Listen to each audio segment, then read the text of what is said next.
শোনো, mobile servicing এর কাজ শিখতে আইছো ভালো কথা, কিন্তু একটা জিনিস মাথায় রাখবা, সবার আগে শিখতে হবে কি চুরি, বুঝছো? জি স্যার, এটা আমার মাথায় আছে।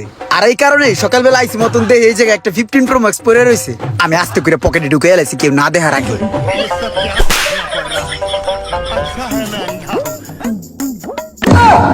দেহি মোবাইলটা দেহি।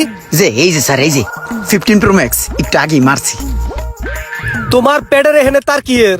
স্যার এটা দাতাল চুরি করার লেগে পকেটে ঢুকাইছিলাম তো ঘোড়াটা খুলতে পারি নাই, এর লেগে ভাবছি পরে মেশিনটা সহল হয়ে যাবো। শোনো, মোবাইলের কাজ শিখতে আইছো ভালো কথা, কিন্তু আমার এখানে চুরিদারি এইগুলা চলবে না, মনোযোগ দিয়া কাজ করবা।